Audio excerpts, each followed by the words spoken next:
सुन गे छौरी बात हमर सुन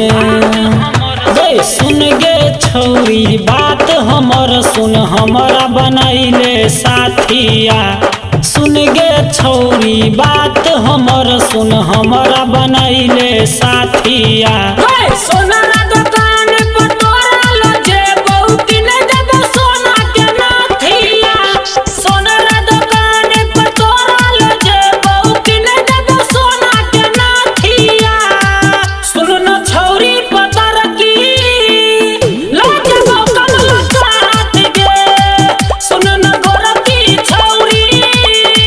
चल न हमारा साथ गे DJ Sumit Satish Raima.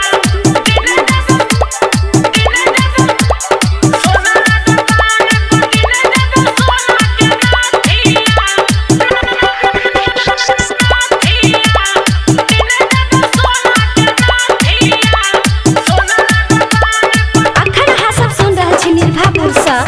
अनु रिकॉर्डिंग स्टूडियो के शानदार प्रस्तुति। आ तोरा बिना नींद न आवे रतिया बिताबी जागल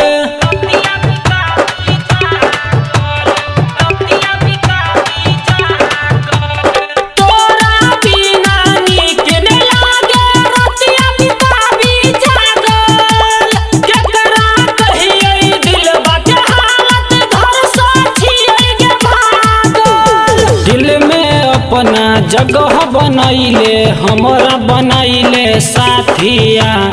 दिल में अपना जगह बनैले हमरा बनैले साथिया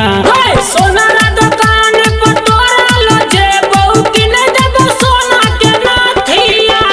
सोना दुकान पर तोरा लजे बहुत ने देबे सोना के नाथिया सुन न छौरी पता रखी लजे साथ गे सुन न गोरकी छौरी चल न हमारा साथ गे DJ Sumit Satish Raima.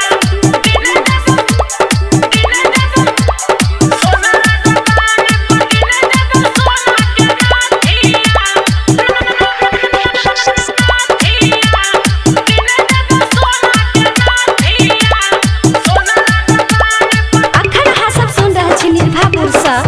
अनु रिकॉर्डिंग स्टूडियो के शानदार प्रस्तुति।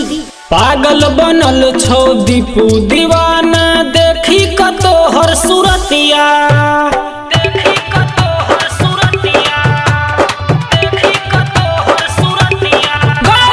पागल बनल छौ शंभू रंगीला देखी कतो हर सूरतिया रोज रोज तोरा शॉपिंग करेबो और घुमेबो गे हटिया तोहरे प्यार में पागल छियो हमरा कनाबै छ कथी ले तोहरे प्यार में पागल छियो हमरा कनाबै छ कथी ले सोना